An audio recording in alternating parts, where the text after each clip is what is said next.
We are ready and waiting for you now. If it's a fight that you deceive, we've acquired our strength through pain. No more are we pathetic game. You are the reason why we claim that we've all become this way. And I regret this prison that I created for myself. For now. So don't you cry another tear for my new angel boy. Music is Life podcast. This is your host, Lou Mavs. Check everything out you need to know about the show on musicislifepodcast.com. I am so happy to announce today I have two very special guests from the band Images of Eden. They currently have a new album out on Pavement Music called Angel Born. Today I have on the show the lead vocalist of the band, Mr. Gordon Tittsworth, and the drummer, Mr. Steve Dorssom. Thanks for having us, brother. Appreciate it. No problem. Thank you guys so much for being a part of the show. You have a new album out, Angel Born. I heard it for the first time today to prepare for the show. Reason why I asked you guys on was because Gordon tagged me on a Facebook post and asked me if it was okay if he could post this on my wall after he posted it. But at the same time, I was just like reading, and it was a really good press release that he put on my wall. And I just said, why don't you just come on the show? We'll talk about it. And he immediately said yes. And I said I would be honored to have him on. And he recommended you, Steve. And I'm glad you both are on. So I heard the album for the first time today. And I got to say, holy crap, it's awesome.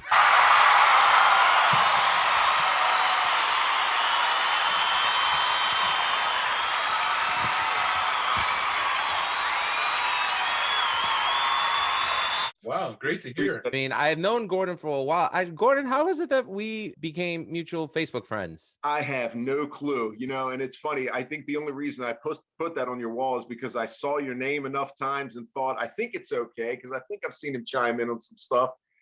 Just because you just never know, you start to lose track. I guess from like the laws of attraction, whatever, you kind of gravitate towards musicians who are like-minded, or, individuals who are like-minded. And, we'd start commenting on things back and forth, and we started to know each other through our posts. And I always knew you were a singer and a musician. I apologize that I had never heard about Images of Eden really until like I started seeing promotion for Angel Born. The moment I saw that you had a band, I was like, you know what? That's art. All art is valid. That's the hashtag of the show. And I was like, let me get you guys on. I have to admit, Barbara, your press manager over at Pavement, said the press release, I believe it stated progressive rock, but I'm listening to it. And the whole time I'm thinking to myself, like, who does it sound like? And I'm happy to say, and I love it when bands come out with an original sound, because it doesn't sound like anybody else. I mean, the best part about it to me is that you take your influences, whatever they are, and you throw it out to the world as sounding like you, and it sounds great. It doesn't sound like any particular band. You have the groove of a band like Seven Dust, the skill set of a band like Dream Theater. Gordon, I gotta hand it to you. Those are some of the coolest vocal melodies I ever heard over song, and the rhythm is crushing. The guitars sound great. The keyboard sounds great. To me, it's like a perfect total package of an original band, which is what I look for. So thank you for that. Well, that's awesome. Thank you.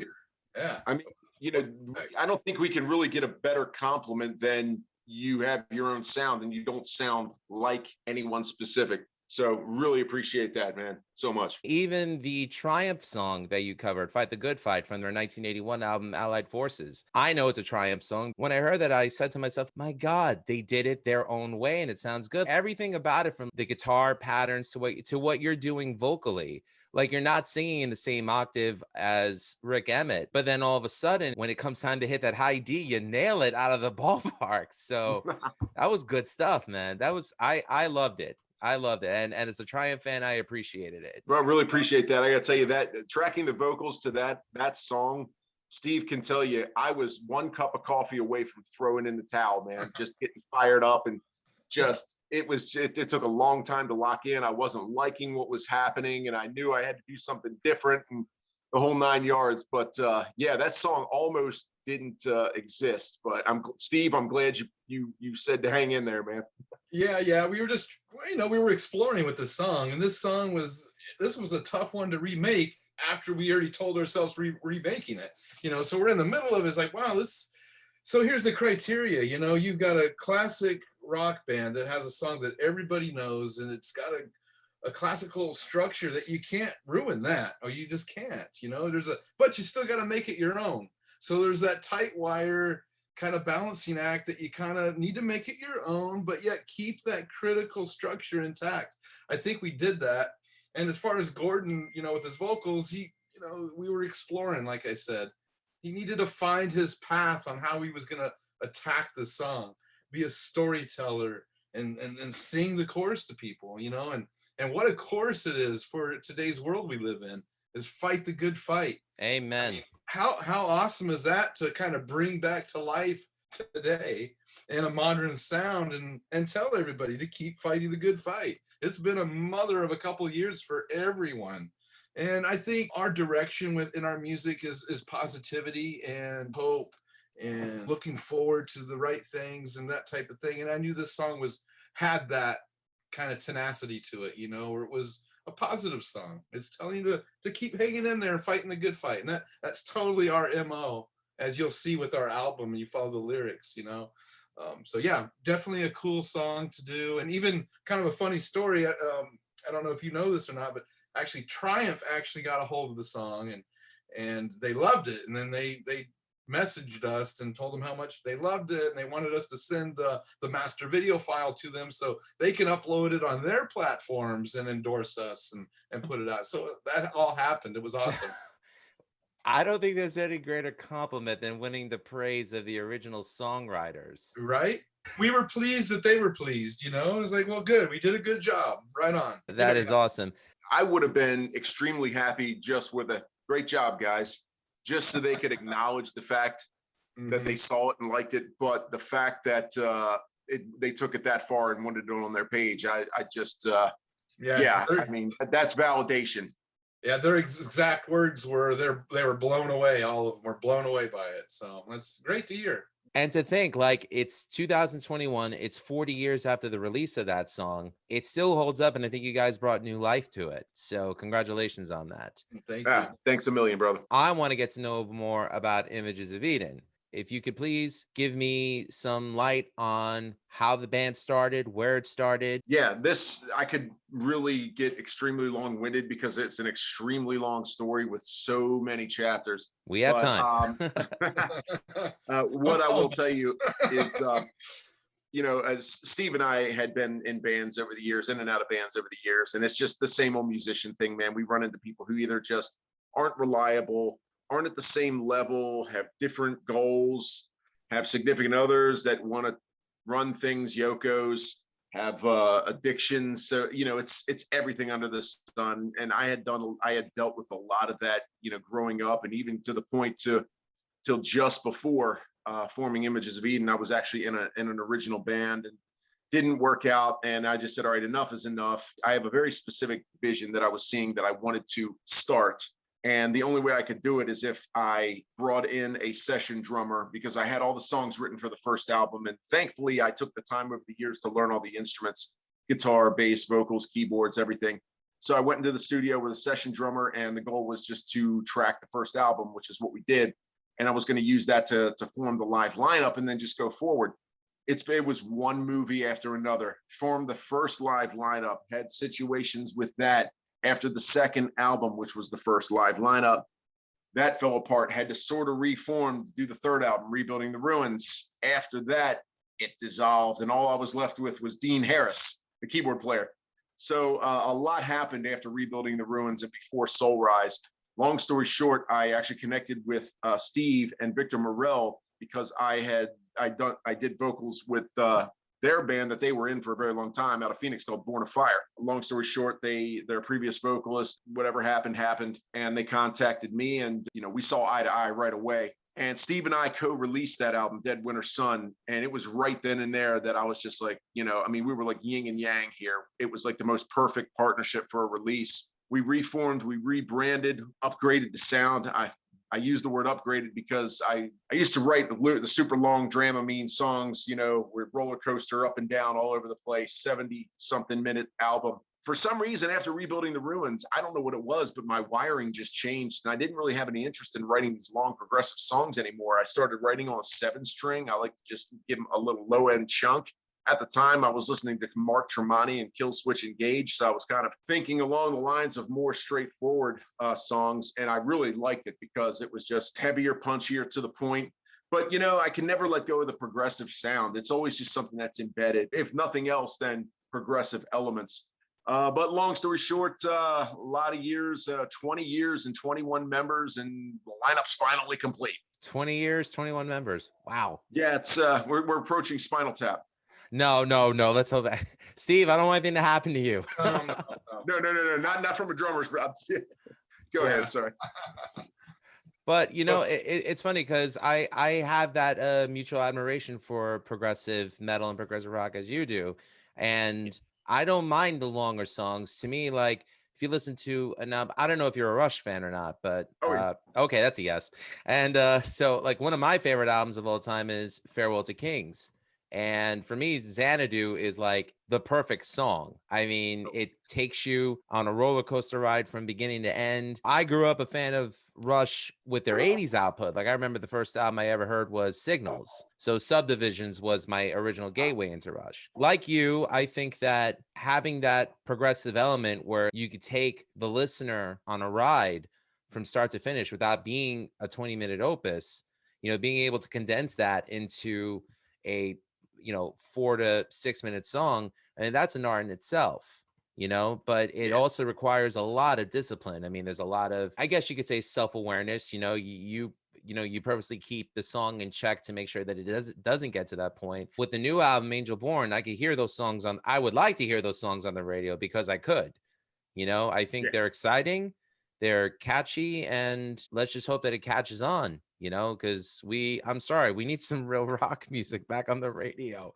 We you know, funny you mentioned that because, the writing was sort of walking the line of allowing it to be accessible enough to be on the radio, but still to be a little bit unpredictable. You have to walk a fine line between predictability and just they have no idea what you're going to do next. And of course, there's always the one song, you know, we always like to write that one, you know, epic, which is pretty much the closer of every album. And this one, obviously, it's In Memory of Me. Some a little bit longer songs, but definitely the bulk of them lengthwise could be played on the radio.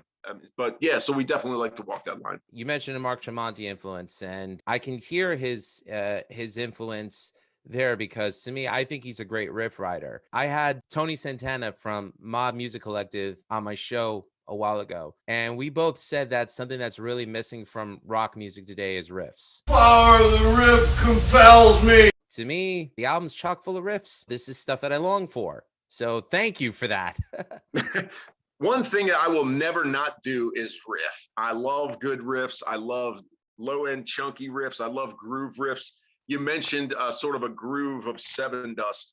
I love Seven Dust. I love their groove. I love the heaviness, the intensity of it. But if you take that heaviness and intensity and low-end chunk and put a blanket of positivity or sort of ethereal feel and lyrics on top of it, it's cool because with the lyrics and the delivery, it kind of contradicts the mood and it makes it a little more interesting. I hear you on that. And Steve, being the drummer, I would assume that when it comes to a lot of the groove and the rhythms, that's all you. We feed off each other. I mean, Gordon will have a riff and somewhat of a structure for his song. And you know, I always like to have him rough some vocals in for me because I'm a vocal person. So, and these songs are very vocal oriented, no lyrically oriented.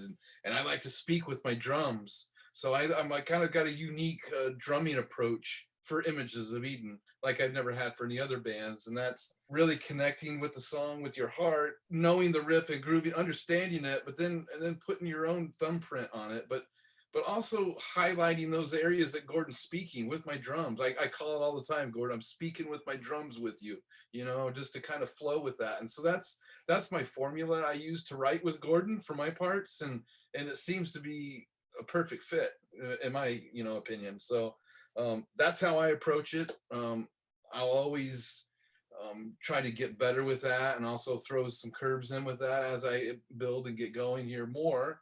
But yeah, it's working right now. The album itself is cohesive and consistent. Listening to it from start to finish, I can't. There wasn't one thing I disliked. If it sounds like I'm kissing their ass, I don't care what anyone says. It's a damn good album. Well, we like our ass kissed, so. I wanted to let you know what my favorite songs were. So first of all, opening track, Autumn is Burning, right off the bat, killer opener.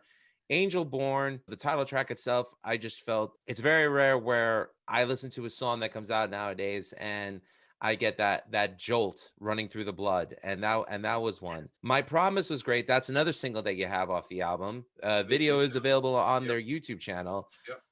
But then Where Dreams Begin, I really love that one. But if I would have to say, and Serenity Rain are my two favorites. Yeah. As someone who grew up in the church, I grew up Greek Orthodox, went to Sunday school for 9 years. I taught it for 3 years. And I don't care if anybody laughs at me. It's my own belief system. Yes, I'm wearing a Queen Diamond shirt, and I don't care what anyone says. Cool But- shirt. Own it, brother. Thank you. As someone who grew up as a teenager in the 90s, where it seemed to be the cool thing to be a teenager in turmoil, thanks for nothing, Kurt Cobain. Hearing a song like this in my adulthood and as the father of a 2-year-old, it meant a lot to me. Just to feel like that people are still coming out with personal songs that listeners like me can relate to. Now, one thing I wanted to mention, and I appreciate this a lot about Images of Eden, is that there is engagement between you guys and people who comment on your message boards, whether it's Facebook or YouTube. And that's not something that a lot of bands do, you know, especially bands on a label of any kind. Was that a conscious effort on the band's part to differentiate themselves with other bands, just to become more personal with the audience? No, not at all. It's just who we are. The structure of our music, the delivery, the content of our music, what our MO is. We're very personal with the fan. And so we have to be there speaking with them. That's how personal of a level this is on. So yeah, we didn't even think of it that way. It's just who we are. And we're a little different. The whole thing is unorthodox that we do. You know, it's just not the normal, okay? And that's okay. I mean, it's not something we're not trying to do a gimmick or nothing like that. This is, I was not insinuating that at no, all. I know, but I'm just saying that this is very organic and we're very connected with our fans and the message that we give. So yeah, that's I'd like to add to that. Yeah, I definitely want to add to that because I mean, the way I see it, when I was growing up, I had a lot of musical heroes, and there was nothing more in the world that I wanted back then than to be able to reach out to them and get their attention. I tried on several, and I was never able to connect. And you know, it's just I always would, you know, I mean, yeah, like Steve said, it's definitely kind of just who we are. But there's a part of me that says, as long as I can physically keep up, I will do everything I can to answer messages, to answer IM, DM, whatever, to reply to people. Sometimes it gets hard because when you're tagged on so many things and this person mentions, things do get lost. I wish that wasn't the case because I'd love to just reply to every single thing. But yeah, I mean, we definitely do that because I'm sure there's some kid out there that feels the same way I did. And it just so happens that if I'm in that person's shoes that I looked up to, I want to reply. You know, I want to be able to lift that kid, or it doesn't have to be a kid, just anybody. I mean, you know, not to mention with a lot of what we write about too. I mean, when we were on tour with Metal Church, I kind of like to, and Doro Pesch, I kind of like introduce songs a little bit differently. I would tell a little bit of a back personal story. Like, for example, when I get to Shield Me or Only Human, I talk about addiction because that's what it's about. I mean, I throw it out there. I say, hey, you know, I'm an addiction survivor of almost 24 years. And I even throw it out there. Anybody who's on the fence, come and talk to me after the show. I mean, our MO is lifting people, hope, inspiration, strength, overcoming obstacles. And we've been there. We're survivors. There are several of us who barely survived death. Long stories. But to pay it forward and to lift other people, it's a must. I just wish I could reply to everybody all the time. And we try. And we do try, and you know, just like that lyrical line in the song "If" that you're referring to, at the end, go be somebody's hero. It takes one word or one gesture to change somebody's world. And to allude what Gordon was talking about, you know, when you're a kid or whatever, it takes one thing that somebody you look up to did for you to kind of change your whole outlook and put you on a path. I mean, it all happened to us, you know. I mean, we're paying it forward. We sing it in our songs. We try to practice what we preach. And we don't preach, by the way, either. No, not at all. And that's something. Yeah. But you know, that's the thing. The message in the songs are very uplifting, and you could tell that they come from a place of positivity, of a place of spirituality, without being preachy or without being pandering. Exactly. And to me, that's the best kind of art because it leaves it open-ended for the listener. Sometimes I don't appreciate it when things are direct. Sometimes I do. But a lot of times I like it when the artist wants to leave it open to interpretation. And I got to jump into that real quick, if you don't mind. Yeah, I mean, please go ahead. I was never a fan of being preached at. I ever. I'm Who just is? like, look, don't preach at me. I'll open the book if I want to read it. You know, you want to impress me, don't recite the Bible. Don't get biblical on me. Don't preach on me. You want to impress me, tell me how your life was changed. Give me a song through your own testimonial that's going to bring me to tears or make my hair stand up. That's how you're going to impress me. Too many people, they use things as like a crutch to find a reason to validate their preachiness, but they don't practice it. To me, it's like I'd rather someone exude positivity, live their life their way, and make a difference in their friend's life or their family life or their community. There's an air of positivity with his music. And one thing I gotta mention though is not only do you engage the fans, you engage the haters on your social media. Oh, you seen that, huh? Okay. Yes. And I was just like, oh my God, these guys have balls like a lion. I mean, holy crap. Well, we try to do it in a constructive way. If someone wants to get on and hate us, like, oh, this is horrible, I'm like, You win them over. Okay, well, you know what? Tell me, let me hear some of your stuff. Tell me what's bothering you. And yeah, you may have seen that particular one I'm talking about. And before you know it, we were buddies at the end, and it all good. So anyway, see, yeah, sometimes people love to hate. It People just love helps. to hate. It helps to have the lines of communication open. Mhm. We get a lot more done that way. We get a lot Sure. more conquered. Sure. Can I add to that too? Please do. The floor is yours, sir. Not you again. Is he going to say that throughout the entire interview? Because I'm just going to like zip my mouth. No, I No, just no. pressed this ball, so I'm good. I just had to jump in on this one. I am personally not very good at engaging haters. Steve, I got to give that prop to Steve. If I was to engage the haters, You're the guilty party. Okay. I can't do it, because if I'm going to do it, we're gonna throw. We got to keep Gordon off of those. You go sit down. I'll handle this one.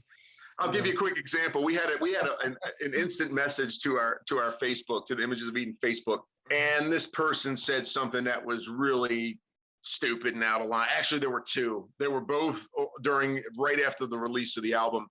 And Steve had a very good, eloquent reply. I got pissed off, so I just let him have it. You're cool. And you, I'm out. And then they came back, and then I think Steve gave him a little more of an eloquent reply. So I said, I better leave this. And then the second one pissed me off so much that I said, I better not even just reply to this one. And Steve handled it like perfectly. So yeah, hey, listen, we're all humans. People love to hate. I just love to explain. Look, bro, you know, maybe pay attention to it. There's something in there for you. Okay, it's all good. You know, so just throwing that out. This is for you, actually. Well, yeah. Well, by the end of it, the hater actually found something good that he liked within the song. He said the music's fine to me. He's like, and he's like, God bless, and I'm just like, okay. See, kill him with kindness. That's what I told Vance to do. Yeah, I'll let Steve handle all that now. It's hard, man. Believe me, it's hard. But I try to keep professional and just try to open their eyes, you know, with some clever words, and just so they can see. They're just coming in to hate. Well, open up, man. This is no gimmick. We're not trying to hurt you. Just trying to give you something good here. So anyway, sometimes it works, sometimes it doesn't. But all good. You're never gonna please everybody, and no. I have a hard time with that, because I like to make people happy. I like to do a good job and everything that I do. And when someone's not happy, you know, and not just music business, could be work. I lose sleep over it sometimes. That's something I got to work on. But you're not going to please everybody. All you can do is live right, do the right things, treat people good, and hope for the best.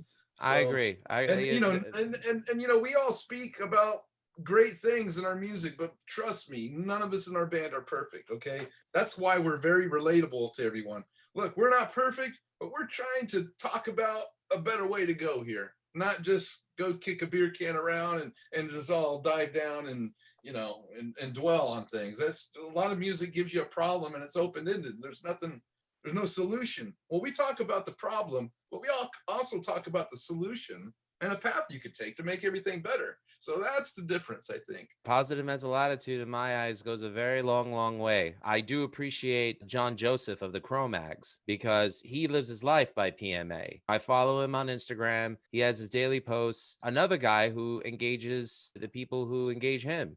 And as long as you handle yourself respectfully, he'll respond back. And if you don't, then he'll make a fool out of you with a sense of humor. Yeah, But, right. I definitely think that the back and forth engagement is important. I certainly appreciate it, and I noticed it. Kudos to you guys on that. Gordy, you just touched on this a while ago. You mentioned, and I was going to ask you how the tour with Metal Church and Doro went. That is not a small. And on top of that, you have 3 shows coming up with former lead guitarist of Steeler. Wait for it! Former lead guitarist of Alcatraz. Wait for it! Mr. Yngwie freaking Johan Malmsteen. Yeah, I'll start with Metal Church and Doro. Yes, please do. First of all, we will thank Steve for making that happen. Let me tell you something. This was probably the most physically taxing thing I think we've ever done. We didn't have too much of a crew, so we were kind of our crew, the band, the everything. We had to wear all hats. Thankfully, we did have a couple of guys. Our brother Mike Wolf and Victor actually did our merch. Victor's now our guitar player. But it was a roller coaster. I mean, it had its severe ups and downs. But at the end of the tour, I mean, it was unbelievable. It definitely kind of springboarded us next level too. It also proved to Pavement, our label. Actually, when we released our previous album, Soul Rise, we had to kind of prove ourselves. We started as an artist partnership. And with everything with the Soul Rise release, with the Metal Church Doro tour, and we did several one-off shows with Stryper, Jeff Tate, a couple other ones, they bumped us up to full artist. And is that's that similar to like a development deal, if you don't mind me asking? I guess in its own way, it's kind of like, well, we can't, and I get where they're coming from. Like, you have to sort of prove ourselves. If you have to pretty much show us that you're worth investing in. We're not just going to blindly invest unless you're the 3 Bs, Beyonce, Bieber, or Britney. Boo! A 1-album deal, like Gordon said, until we go out and prove ourselves. Are you going to chart on radio? Are you going to get tours? Are you going to do well? Or are you guys going to be a bunch of jerks out there? They don't know. But yeah, so they saw the whole package, and no, we're good guys. We're working hard. We're always trying to do the right thing, get as much exposure that we can, and doing that tour was great for us, like Gordon said.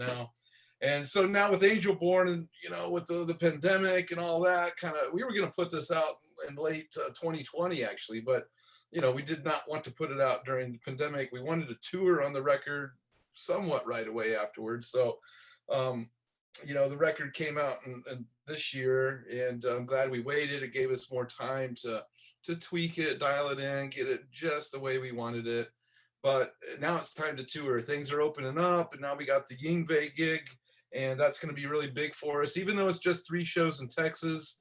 It should be fantastic. I just had a great call with their tour manager just right before this call. And it looks to be a really good time. But we're hoping to do a lot more touring after this with some other big acts as time goes on and the country consistently opens up.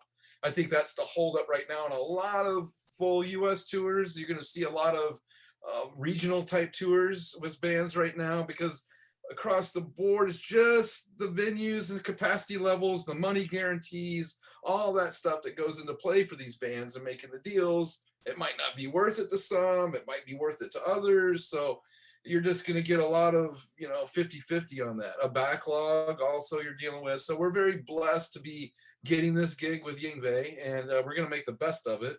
And we're going to expect more opportunities to come after this, whether it be later in the fall or just after the first of the year.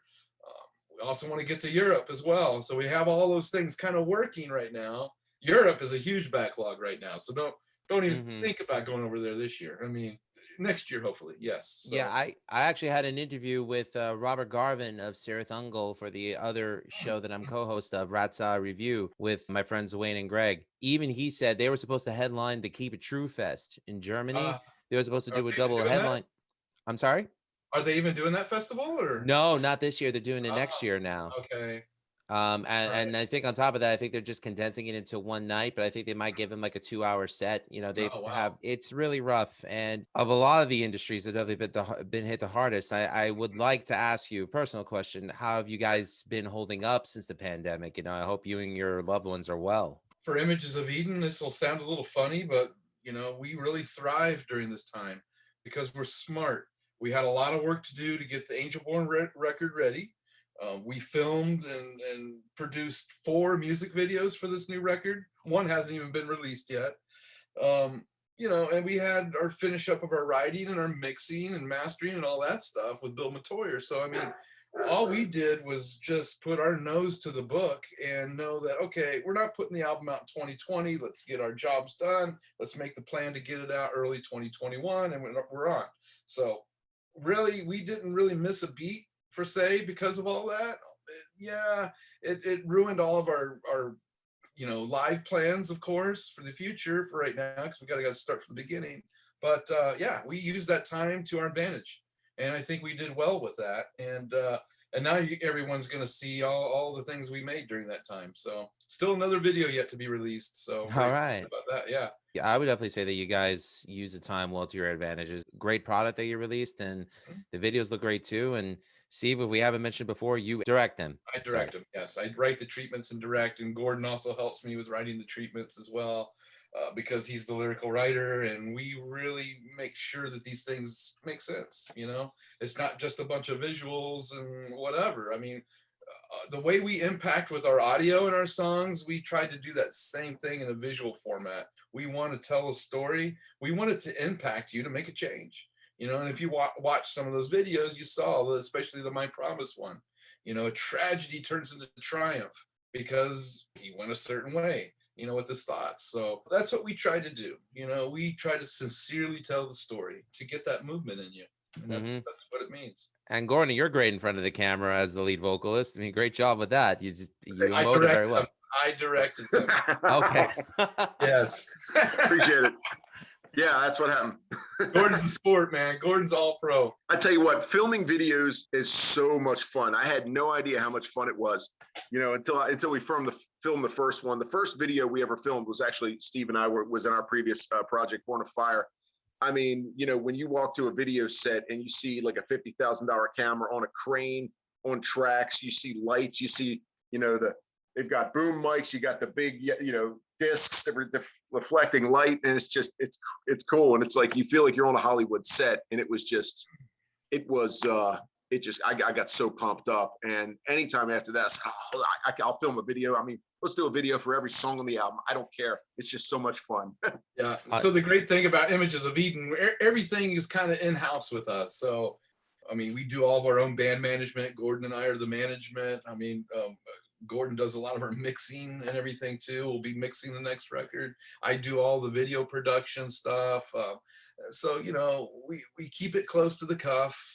I think it works really well that way. We got outstanding men in our band that are really good-hearted guys that are hard workers. I mean, listen, we got the whole package here that we've always wanted our whole lives, and you couldn't ask for anything better. We're very blessed to have what we have right now, and the opportunities that we have to go prove ourselves.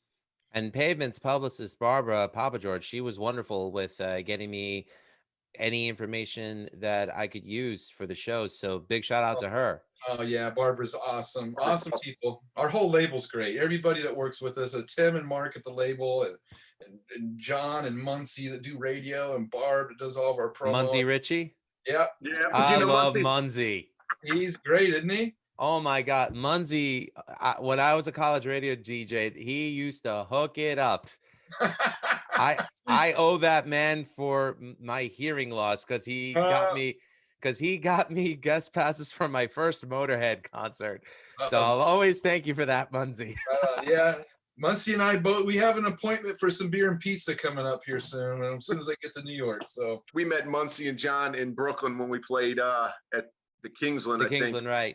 Tour. I totally forgot they were even going to be there until got off stage. Like, hey, you guys from the label are next door. You know, they came to the show. I was like, oh, well, totally forgot about that.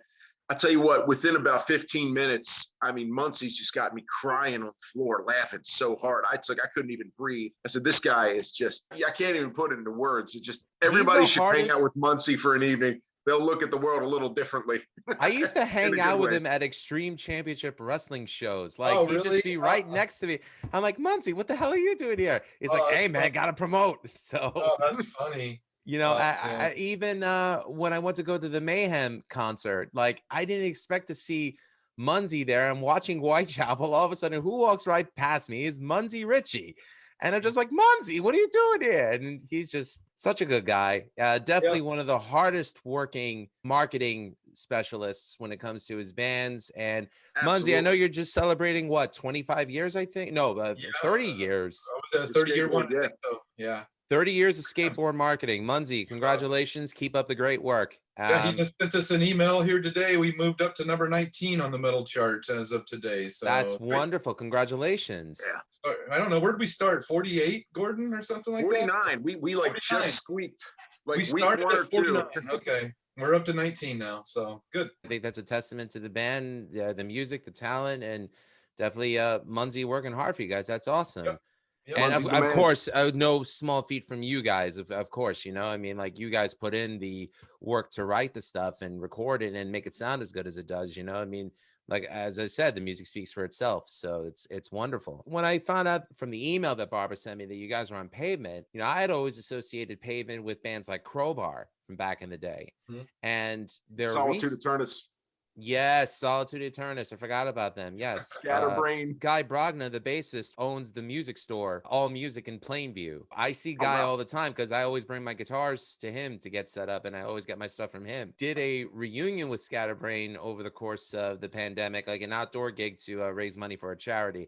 I think he did. Guy, if I'm wrong, I apologize, but I know you do great stuff with Scatterbrain with like one-off shows here and there. So just wanted to give you a shout out too. What made you guys decide to go with Pavement Records as opposed to go the route of independent artists, self-published, self-copyrighted? What made you go with a respected indie like them? We needed a business partner to kick this off from the start. Granted, Gordon did a few records already before him and I hooked up and rebranded Images of Eden. We had high goals. To attain those goals, I thought that we needed a more of a business partner that was solid in the music business. Bill Matoyer, who mixed and mastered our last record and this one, he knew Mark Narawa from Pavement and actually gave him a call and sent an email over to him, and he got back to us and he was interested in looking at us, but we sent it out to everyone, to be honest with you, all the record labels, anybody that would bite.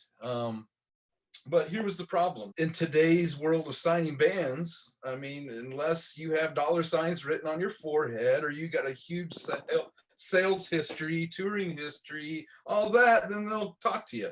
But if you don't have that, then, you know, yeah, you guys sound great and awesome, but sorry, you know, we're not into doing blind investments, you know. So that was hard to find a partnership, being somebody that, you know, we've been around, we've done this all of our lives, you know, and here we are, you know. So it was a little unique to Tim and Mark at Pavement. To be honest with you, we had to take a developmental deal because that was the only one we had available to us at the time. And so that's what we did. And we just been building organically since. I have to tell you, it was the best thing that's ever happened to us. Mark and Tim are great businessmen. They're very connected. Images of Eden and Pavement Entertainment are connected together as one.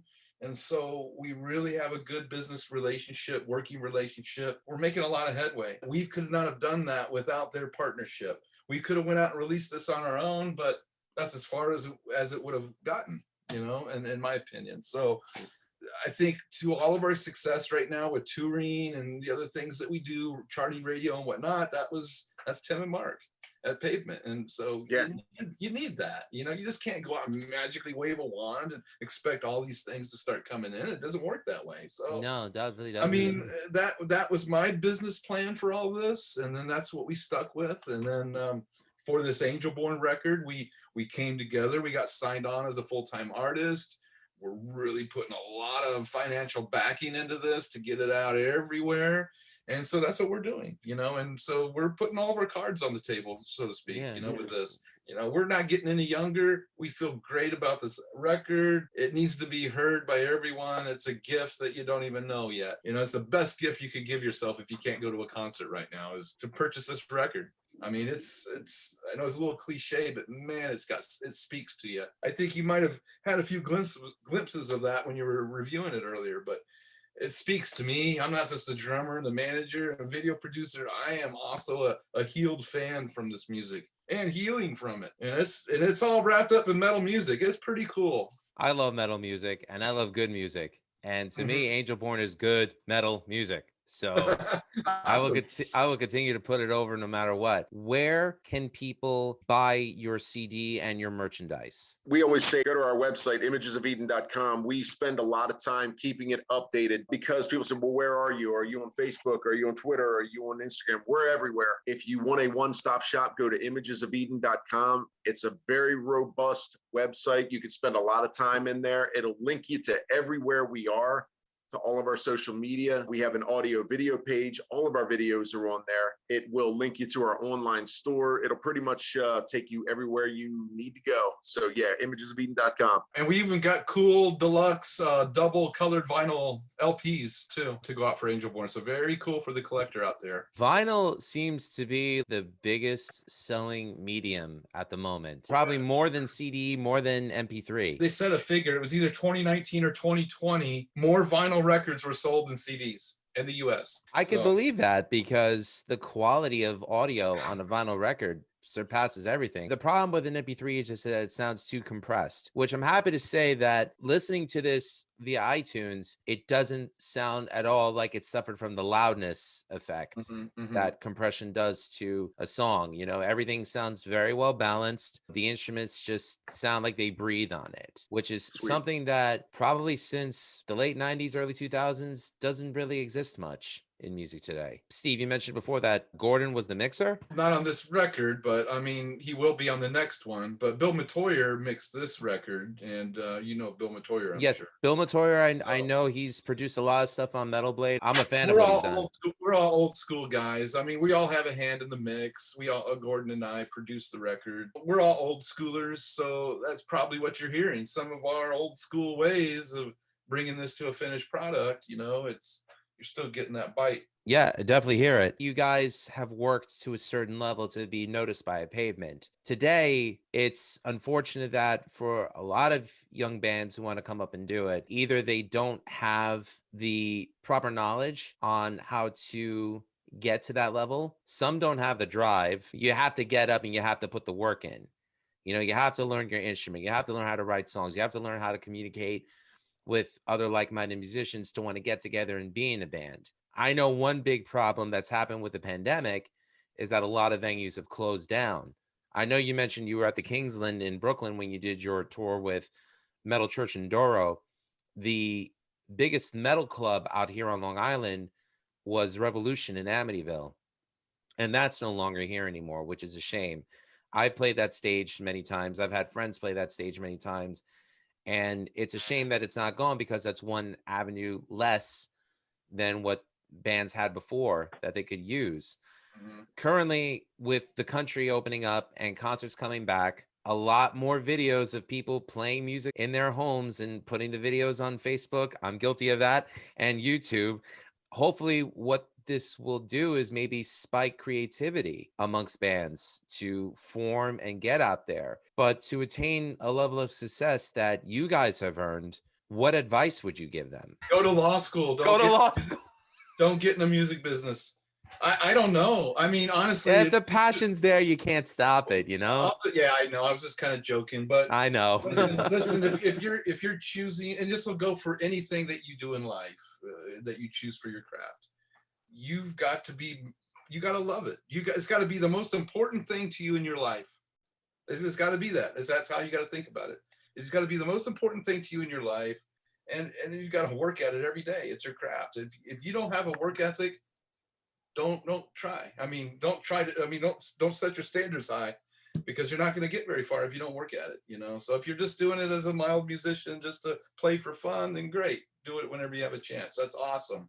Learn all you can. But if you're trying to be a musician and be successful at it, you better be ready to work, because that's half of it, Gordon, right? I mean, you got to work your butt off every day. I mean, Gordon and I work this every day. We don't take a day off. We don't take a holiday off.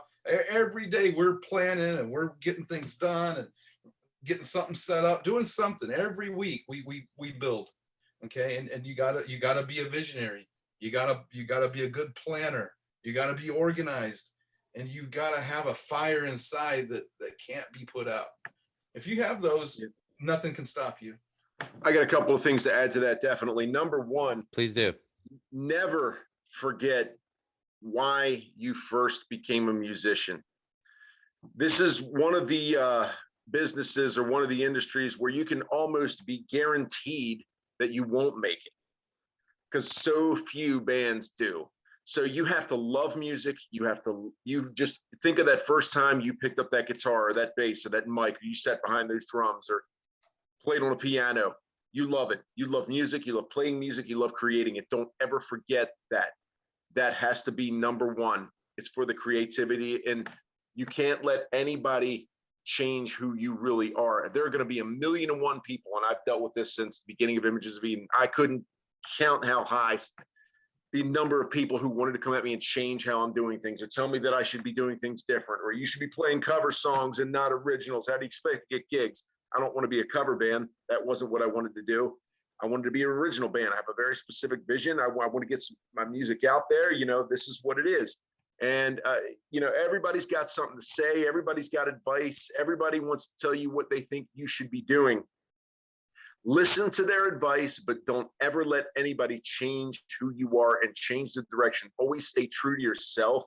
It sounds cliche, but it's true.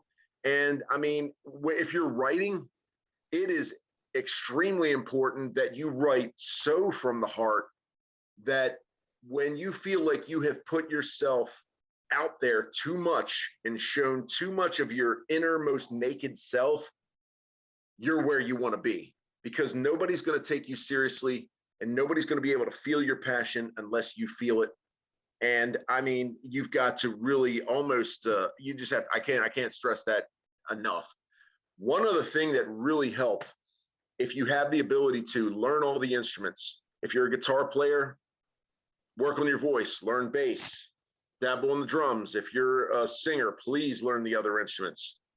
The more instruments you know, the more that you will bail the band out should something happen. And what I mean by that is, there have been multiple times where we were about to do another album on the earlier albums, and somebody either got fired or quit.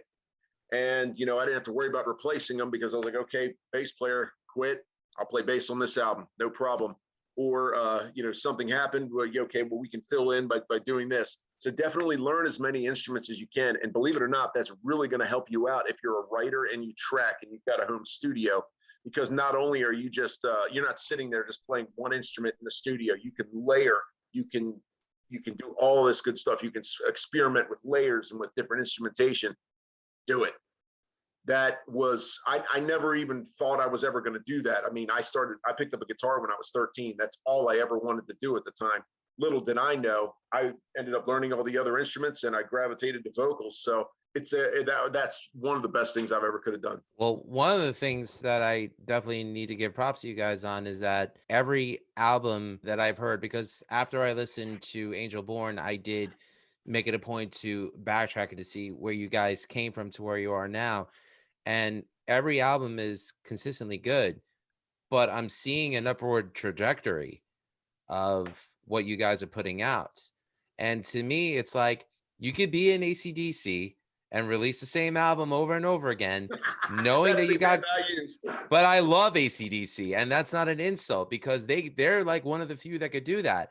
Consistently put out music where you know what to expect, but it's still exciting. You guys are just going on this upswing where it's as good as what it was before, but it's more evolved in a good way. I'm sure that's a conscious effort. You know, not just something that, you know, you smirk at. with every album, we look at it and we say, what did we do correctly that we're going to keep doing, and what could we improve on? Yeah. And so the goal is to always improve. I mean, not just in the writing and the delivery, but the production, everything. I mean, the vocal lines. I mean, when we did Soul Rise, I mean, Steve and I were, with all of us, we were extremely happy with Soul Rise. But one thing that I had heard was, hey, you could use a few more, earworm hooks. I said, all right. Well, when we started writing Angel Born, corrected that. So, everything that we do, I mean, I learned a lot from rebuilding the ruins of what not to do and a lot of what to do. So, yeah, I mean, I kind of feel like if you're in a band and you're not outdoing each album, you're not trying hard enough. Yeah, it's part of being an artist. You're always trying to be your best always when you're an artist. That's our second nature, right? I mean, so we always try to be the best we can be. Once this album's done, we're on to the next. Like Gordon said, we learn our lessons. We keep exploiting the things we do well and correct the things that we don't do well, and then we just try to get better. So yeah, always going to be that. Although that being said, this one's going to be a little hard to top, I think. It will be, but we said that last time. We had no idea, and then it came, and here it is. So it's right. We're not going to think about it. We're just going to roll. Let it happen. You're right. Let it happen. Let the bucket spill over. The songwriter writes songs. That's just what they do. Just keep doing it. That's right, brother. But one thing, though, that was stated in your bio was that the band first came into existence in 1998. I can remember that year because that was the year I graduated high school. But I also remembered it was the year Limp Bizkit came out. And for me, I call that the Dark Ages. No 90s music. So I'm sorry, I'm not a fan. Anyway, but that's okay. but one thing I wanted to say in regards to that is that the metal landscape then was so different compared to where it is right now. I'm not saying it's easier for metal bands today, but more metal bands seem to be getting more time and more attention today. And I don't know if that's because of social media or if that's because of websites that specialize in promoting metal bands. I mean, I'm a metal fan, but the name of the show is Music is Life. To me, as long as it's good, I will talk about it, regardless of what genre it is. It just so happens my favorite genre is metal, hard rock, and hardcore. Anything that falls in that. But compared to what it was like then to now, aside from being younger then and being new to being experienced at this time, what would you say were some of the differences of what you felt then to what you feel now? I would say even just what was available then. I mean, when I started tracking the first album, I wasn't even online. I didn't even have an email address yet. I didn't even want to get online. And then I realized, okay, I better do this. I tracked that album with a full studio with three 8-at machines.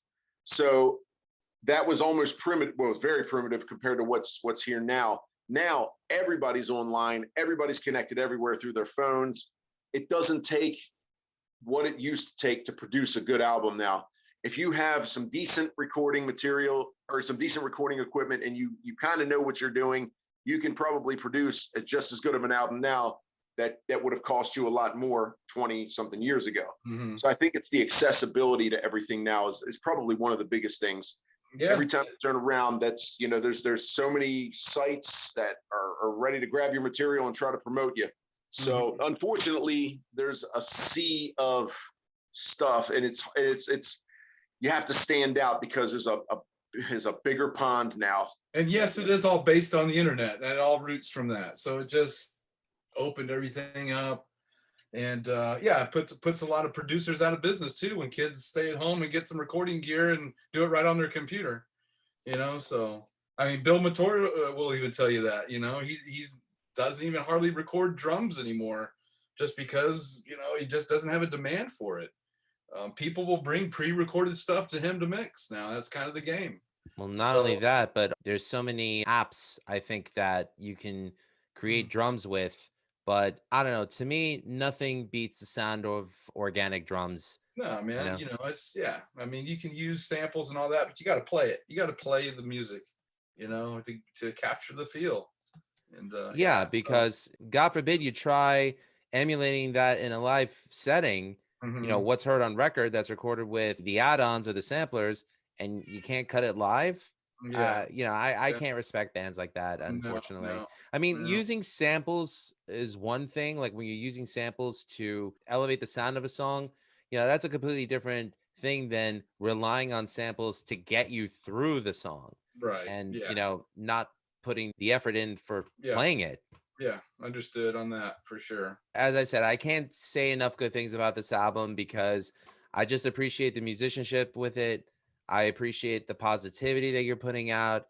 It's nice to hear a metal album where it's like, I'm not angry after listening to it, but rather feel uplifted. And I appreciate that so much.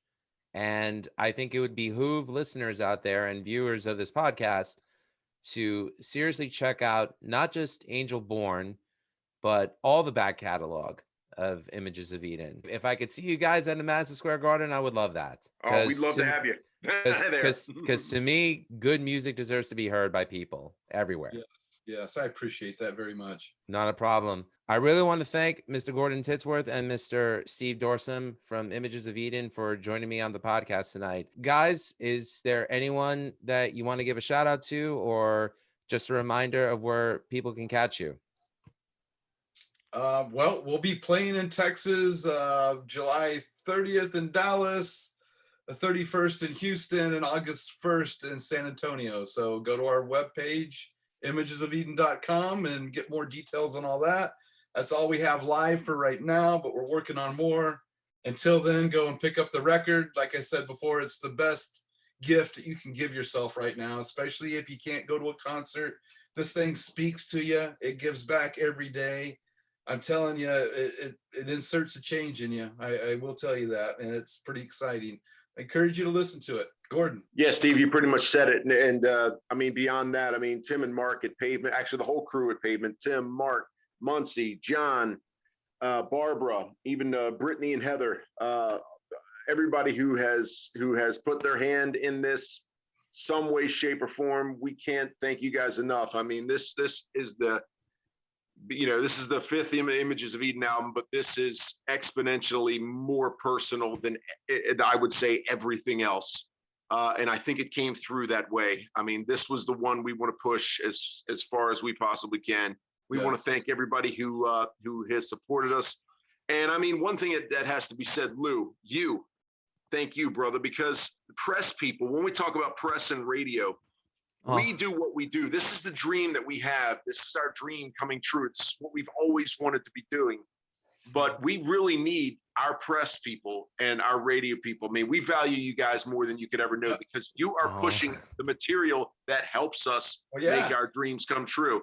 And of course, all the fans. I'm just a lowly podcast and a fan. That's all I am. I'm just happy to get the word out for you guys. But you know what? So is everybody else who's doing what you're doing, brother. So just like I said, man, we appreciate you guys big time. Yeah. So now you know you sit on a bigger perch than you think. Okay. So you know. Thank you though very much. Really. Well, if you guys ever come to Long Island, I promise to bring Greek style chicken cutlet and home cooking for everybody. And Long Island. Well, hey, what? If we only make it to Manhattan or New York City, we're going to get you and we're going to get Muncie down there. And we're going to make sure that nobody has to drive anywhere. Yeah, there you go. Yeah, we've got to make sure of that. Awesome. Steve, Gordon, and I appreciate you guys too. Thank you so much. Thank you. Awesome, Lou. Thanks so much, brother. You guys, you have a great night. Thank you so much.